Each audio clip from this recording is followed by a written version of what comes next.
মালঞ্চা শাক বা হেঁচি শাক যেই নামই চিনেন না কেন একবার হলেও এই পাকোড়া বানিয়ে খেয়ে দেখতে পারেন। শাক তো অনেকেই খেয়েছেন রান্না করে, এভাবে করে একটু ইউনিকভাবে আর সুস্বাদু করে যদি পাকোড়া তৈরি করা হয় তাহলে কিন্তু বলার বাহিরে। এটা এতটাই সুস্বাদু আর এতটাই মজার হয়ে থাকে যে কি বলবো। আশা করছি আজকের রেসিপি আপনাদের কাছে ভালো লাগবে। ভিডিওটি কন্টিনিউ করে ভিডিওটির সাথেই থাকবেন, আর ভালো লাগলে চ্যানেলটিতে সাবস্ক্রাইব করে পাশে থাকা বেল বাটনটি অন করে রাখবেন পরবর্তী নোটিফিকেশন সবার আগে পাওয়ার জন্য। চলে যাচ্ছি মূল রেসিপিতে। হ্যালো এভরিওয়ান, আসসালামু আলাইকুম। আপনারা দেখছেন অনিস কিচেন থেকে। আজকে আমি আপনাদের সাথে শেয়ার করছি মালঞ্চা শাকের পাকোড়া। মালঞ্চা শাকের পাকোড়া তৈরি করার জন্য আমি এখানে বেশ অনেকগুলো শাক নিয়েছি, তবে এই শাকটা আমি একটু লম্বা লম্বা করে ডাঁটা সহ নিয়েছি, এতে করে পাকোড়াগুলো অনেক বেশি সুন্দর হবে। তাই খুব সুন্দরভাবে ধুয়ে পরিষ্কার করে নিয়েছি আমি আগে থেকেই। এখন এই শাকগুলোকে আমি কুচি করে কেটে নিচ্ছি। শাকগুলোকে কুচি করে কেটে নিয়েছি, আর সাথে দিয়ে দিচ্ছি কিছুটা লবণ। লবণটা দিয়ে খুব ভালো করে হাত দিয়ে আমি কষলিয়ে নিচ্ছি, এতে করে অনেকটাই কমে যাবে। এটাই কমে গিয়েছে।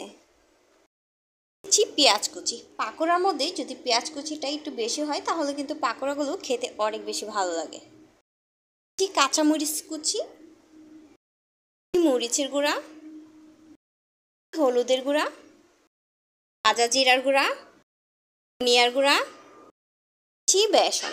আপনারা চাইলে চালের গুঁড়ি অথবা ময়দা দিয়েও এটা করতে পারেন। একটি ডিম ভেঙে উপকরণ খুব ভালো করে আমি মিশিয়ে নিচ্ছি।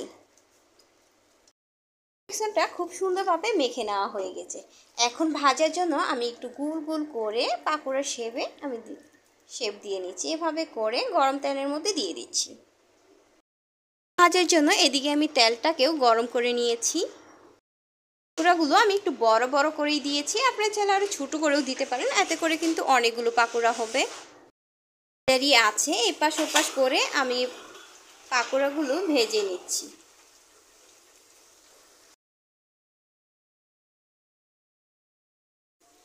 এরই মধ্যে আমার পাকোড়াগুলো হয়ে গিয়েছে। কতটা ক্রিস্পি হয়েছে এটা দেখে হয়তো বোঝা যাচ্ছে।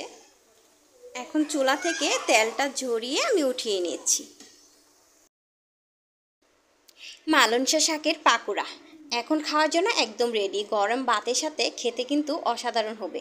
আপনি চাইলে সসের সাথে এটা স্ন্যাক্স হিসাবে বিকালে খেতে পারেন, খেতে অসাধারণ মজার সুস্বাদু হয়ে থাকে। আশা করছি রেসিপি আপনাদের কাছে ভালো লেগেছে। এতক্ষণ ধরে আমার রেসিপিটা দেখার জন্য অসংখ্য ধন্যবাদ। সবাই ভালো থাকবেন, সুস্থ থাকবেন। আল্লাহ হাফেজ।